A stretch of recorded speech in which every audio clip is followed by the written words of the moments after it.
Hello and welcome to another episode 20, as a matter of fact, a early milestone here in the Sal Licata Show podcast world. YouTube, podcast, Spotify, Apple, wherever you get your podcasts, download, rate, subscribe, like, if you like it. If you don't, then keep it moving.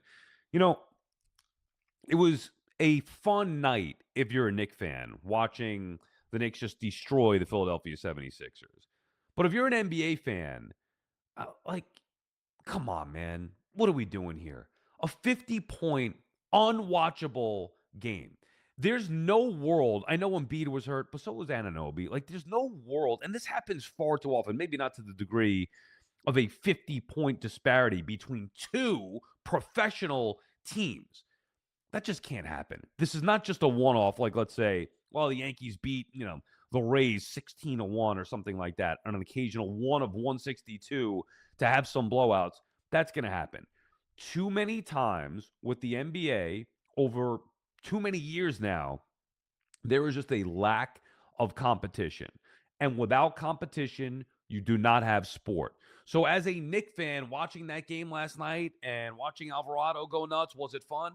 Sure. I mean, it's like playing a video game on easy, which I used to not want to do. I mean, there was sometimes if you wanted to take your frustration out, you'd be like, all right, let me put Madden on. Let's go do it on easy level and just squash the shit out of the opponent.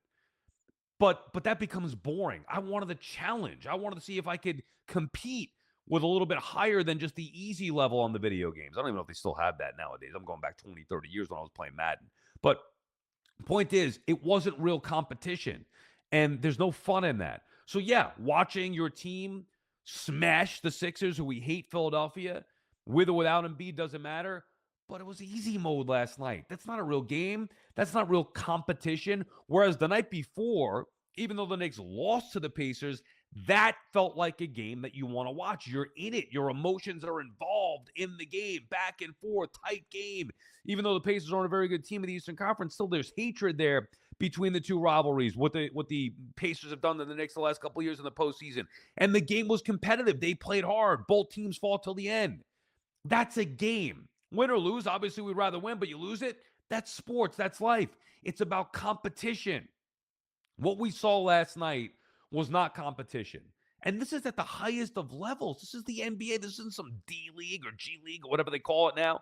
This is this is the NBA. Too many times this has been the narrative, whether it's load management and teams not playing all out, whether it's injuries, whether it's just lack of overall competitiveness. Tell me a world in which even without Embiid out, that the Knicks are 50 points better than the Philadelphia 76ers. They're not, and nobody is. It's the NBA. The Knicks have 5 more wins than Philly. The Knicks go into the All-Star break here at 35-20. So, I mean, is it the best thing? No, but you take it. And playing good basketball for the most part over the recent stretch going in here after what looked to be a brutal run for them for a while where people were starting to really question things with the Knicks. So they righted the ship here, going to the All-Star break on a high note, smashing the Sixers. But the Knicks are 35-20. The Sixers are 30-24. And a 50-point disparity on the road, no less, for the Knicks. Can't happen. Imagine, now luckily Philadelphia didn't have that many fans going because it was all Knicks fans taking over the building. Imagine paying, I don't care if it's $10 that you paid to see that from a Sixers fan perspective. You pay to go in that building and watch that game and your team loses by 50 points at home. That is atrocious. So the overall theme from a Knicks fan perspective, okay, great. Knicks smash the Sixers, keep it moving to the All-Star break, get rest, get healthy, come out, try to get perfect, get your team situated and perfected going into the playoffs, which is what it's all about. From an NBA perspective, from a sports fan perspective, it's unwatchable. That's garbage. 50 point that come on, man. That's easy level. They've got to fix that. It just can't. I don't know how, I don't have the answers to it. But if this continues to happen, and it's been happening for a long time with the load management and the 50-point disparities, or even the 20-point swings within the game. 20, oh, wow, they open up to a 20-point lead in the first half, 25-point lead, and then what happens in the second half? Team comes back. Okay, is that competitive? I guess, but it should never get to a point where it's that out of control where one team goes up 25, and then all of a sudden the next team comes back, and they get out of the 25-point deficit in the second half. You want to say that it's just about the shooting? in the league now because there's not a lot of defense? I don't have all the answers. But what I do know is, and I hate to reference the back in the day, but when I was growing up watching the Knicks in the 90s, and I'm sure the people that watched the Knicks in the 80s or 70s maybe felt the same way about the product, it was every basket, every possession mattered. It felt a lot more, even within the regular season. And those tight games, 86, 89, 78, 82, whatever it may be, it was just more. I'm not saying there weren't blowouts because, of course, there were blowouts on an occasion, but it just felt like each possession mattered more. There was true competition in the game. You just don't see that on a night in, night out basis anymore, specifically with the NBA. Without competition, why the hell are we watching? We're watching sports for competition. I want to see teams compete. I want to see teams compete. I don't want to see them resting players, sitting players, or even when they have their players going, getting smoked by 50. That is non-competitive. That can't happen, what we saw last night. Fun from a Knicks perspective, brutal from an NBA perspective. This is nothing new, but when you see that was one of the largest wins, I think, in Knicks history as far as the disparity goes. Literally 50 points.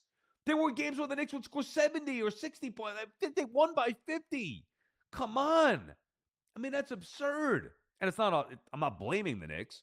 I'm blaming the NBA for the product. A team as good as the Philadelphia 76ers. Yesterday on the pod, we were talking about how I was looking forward to this game. Knicks Sixers. Sixers one of the teams I think could be a threat in the East, which, by the way, I still think they can be. Edgecombe, obviously they got to get Embiid healthy. Maxey, they can be dangerous in the postseason. Do I think they'd beat the Knicks in a series? I don't, but I still think they can be dangerous in the East. And that's a team that's going to lose it by 50 at home? Come on, man. That's ridiculous. Now, Alvarado was special last night, which you love to see. He lit it up. He's not here because he could shoot, but he was shooting the three well last night. 8 of 13 from downtown, 26 points overall. But my thing with him, and by the way, do you give a crap where he's from, Alvarado? I don't care. I know everybody's getting into that. We talked about this yesterday, but you play like that, I don't care where you're from. Knicks fans are going to love that guy with his energy and effort. Forget the 26 points. It's about the intensity that he brings, the intangibles, the fight, the competitiveness. Defense, passion, fire, competitiveness, all those things from Alvarado. Not to mention, you talk about the 90s Knicks. He's a guy that would fit right in.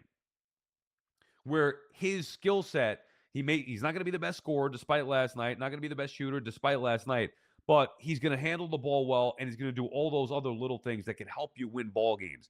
That would fit perfectly on those 90s Knicks. I love Charlie Ward or Chris Childs. Though Derek Harper. Harper maybe more of a scorer than the other two, but still, all those guys played point guard well. Alvarado is going to excel at that. It's something the Knicks have been lacking in recent years, and they've been lacking the intensity, the intangibles since the DiVincenzo trade, but they've been lacking a true backup point guard like Alvarado for a long time. So I love the move. Don't care where he's from. Is it better that he's from New York? Whatever. If it makes you happy that he's from New York, good for you, but he could be from wherever, and I would be in love with him because of the way that he plays the game. That is something that I love. Alvarado, ironically, in the Alvarado game last night, lighting it up with all those three-pointers, everything else, he is the exact opposite of what was on display in large part in that game. 50-point non-competitive basketball game in the NBA. Alvarado's the opposite of that. Just an absolute beast, competitive every second that he's on the floor. So you love that from the Knicks perspective. One more thing from the game last night, and I don't know if you saw this, Badabooms. Did you see who was the center without Embiid, who the Sixers center was? Do you know who that is? Am I supposed to know? I know. I'm asking you. Do you know who it is? No. The rest are nobodies. Are you familiar with that? And the rest are nobodies. No, I'm not familiar with that. His name is, because I didn't know, I never heard of this player before. His name is Adembona. Adembona. No, I'm not The familiar Sixers with had Adembona. Adembona. Adembona? Adembona. Was it hard? Was he hard in the paint? That's what I meant. I meant like that. I'm not trying to be like, sophomoric here, but Adembona. Like I got a Dembona in starting center in my line. Oh, like Michael Hawk. I don't know. Anyway, they Tony's need Embiid brother. back.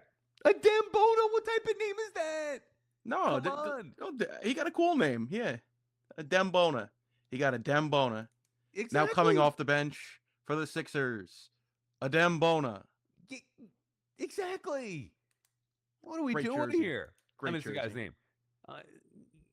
You would get that jersey if you were a Sixers fan? If I was a Sixers fan, maybe. Yeah. Yeah.